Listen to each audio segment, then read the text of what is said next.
Assalamualaikum warahmatullahi wabarakatuh. Halo teman-teman, kami dari kelompok 1 dari mata kuliah akuntansi biaya akan menjelaskan materi pertemuan pertama, yaitu tentang manajemen, controller, sama akuntansi biaya. Mohon disaksikan dan dipahami ya teman-teman. Selamat menonton. Materi pertama, kita akan membahas tentang manajemen. Pada dasarnya, manajemen dibagi menjadi 3 kelompok. Yang pertama ada manajemen operasi yang terdiri dari pengawas. Yang kedua ada manajemen tingkat menengah yang diwakili oleh kepala departemen, manajer departemen, dan manajer cabang. Yang ketiga ada manajemen eksekutif yang memainkan tanggung jawabnya dalam pemasaran, pembelian, dan teknik manufaktur, keuangan, dan akuntansi yang terdiri dari presiden, wakil presiden, dan supervisor. Di manajemen ada banyak aktivitas seperti pengambilan keputusan, penetapan kebijakan, pemberian tugas, dan penghargaan, serta mempekerjakan orang untuk menerapkan kebijakan tersebut. Untuk materi kedua ada perencanaan, adalah proses mengidentifikasi peluang dan risiko eksternal untuk menentukan tujuan ideal serta menggunakan sumber daya dalam rangka pencapaian tujuan dengan mempertimbangkan karakteristik perusahaan, strategi utama, dan menentukan waktu yang tepat untuk menentukan langkah-langkah pengambilan tindakan yang tepat, supaya kita mendapatkan perencanaan yang efektif yang didasarkan pada analisis fakta dan membutuhkan pemikiran reflektif, imajinasi, dan visi di masa depan.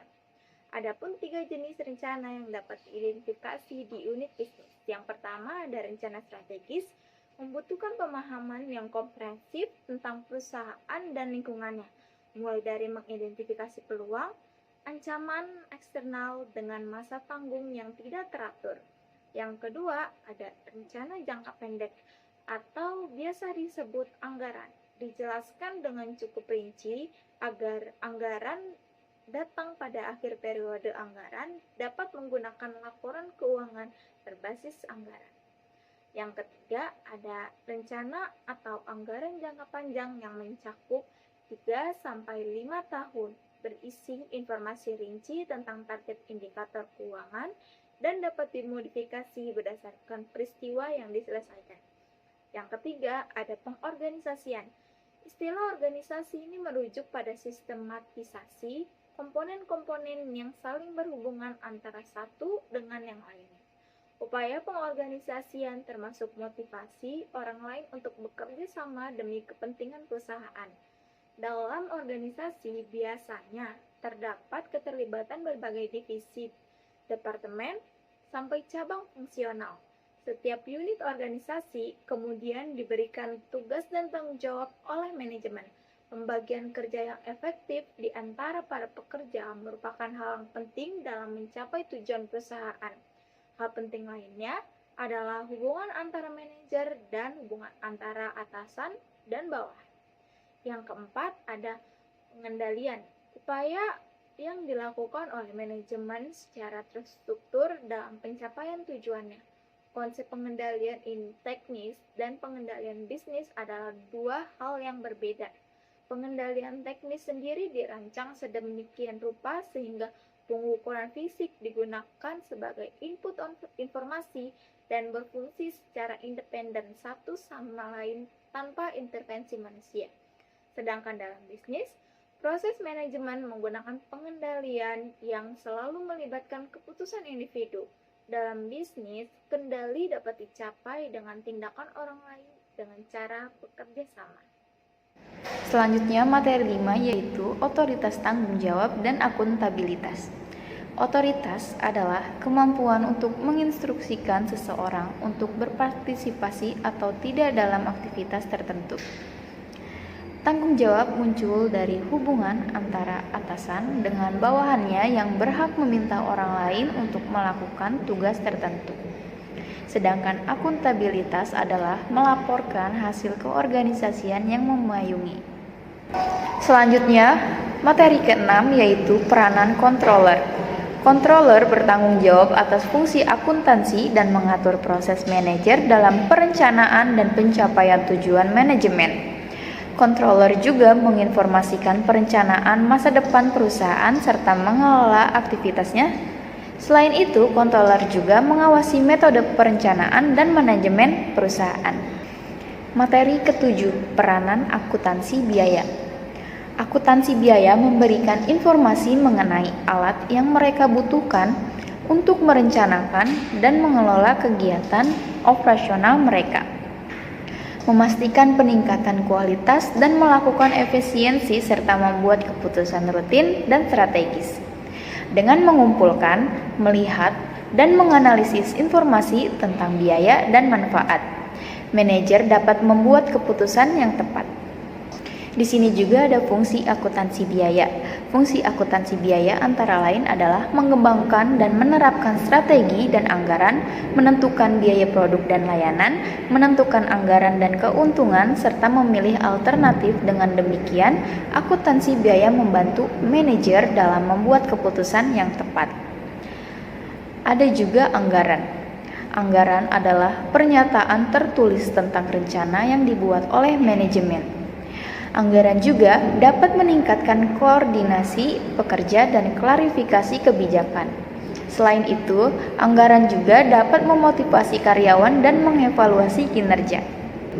Ada juga pengendalian biaya. Pengendalian biaya adalah mengelola biaya dengan membandingkan biaya aktual dengan anggaran. Dengan demikian, manajer dapat menentukan biaya aktivitas yang berbeda dan membuat keputusan yang tepat. Selanjutnya ada penetapan harga. Penetapan harga adalah menentukan harga jual produk dan jasa.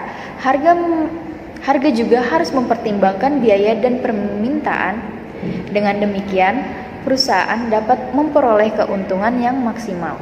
Lalu, ada juga penentuan laba. Penentuan laba adalah menghitung harga pokok produk dan membandingkan biaya dengan penjualan. Dengan demikian, perusahaan dapat mengetahui laba yang diperoleh. Lalu ada juga memilih alternatif. Dalam akuntansi biaya memberikan berbagai alternatif metode atau informasi yang dapat membantu biaya dan manfaat berbeda. Contohnya adalah membuat atau membeli produk, menerima pesanan, beli atau sewa, serta menutup atau terus beroperasi perusahaan. Dengan demikian, manajer dapat membuat keputusan yang tepat berdasarkan analisis biaya dan manfaat. Selanjutnya yaitu materi ke-8 tentang akuntansi biaya dan teknologi manufaktur. Akuntansi biaya dan teknologi manufaktur adalah dua konsep yang saling berkaitan dalam dunia bisnis. Dengan akuntansi biaya dan teknologi manufaktur dapat membantu perusahaan meningkatkan efisiensi, mengurangi biaya, dan meningkatkan kualitas produk. Lalu yang ke-9 ada sertifikasi dan kode etik. Sertifikasi dan kode etik adalah dua konsep yang penting dalam akuntansi biaya. Sertifikasi dapat membantu meningkatkan kredibilitas dan kompetensi akuntan, sedangkan kode etik dapat membantu akuntan dalam membuat keputusan yang etis dan profesional. Lalu yang ke-10, pengaruh organisasi swasta dan pemerintah pada akuntansi biaya. Organisasi swasta dan pemerintah memiliki pengaruh yang sangat signifikan pada akuntansi biaya. Organisasi swasta dapat mempengaruhi akuntansi biaya melalui pengembangan standar industri, praktik terbaik, dan teknologi. Sementara itu, pemerintah dapat mempengaruhi akuntansi biaya melalui regulasi, standar akuntansi, dan pengawasan. Organisasi tersebut mencakup Financial Accounting Standard Board atau FASB, lalu ada Governmental Accounting Standard Board atau GASB, lalu ada American Institute of Certified Public Accountant, lalu ada Institute of Management Accountant atau AMA, lalu ada American Accounting Association AAA, dan Financial Executive Institute atau FEA.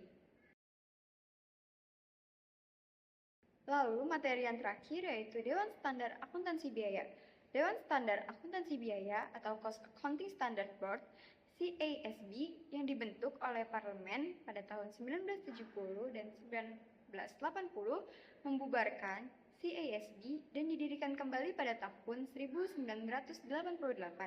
CASB juga menerbitkan Standar Akuntansi Biaya atau Cost Accounting Standard atau CAS yang membahas semua aspek alokasi biaya yang mempengaruhi biaya dari kontrak dengan pemerintah federal, termasuk metode alokasi, definisi dan pengukuran biaya yang dapat dialokasikan, dan penentuan periode akuntansi. Sekian penyampaian materi dari kelompok kami. Semoga mudah dipahami dan bermanfaat. Kurang lebihnya mohon maaf. Wassalamualaikum warahmatullahi wabarakatuh.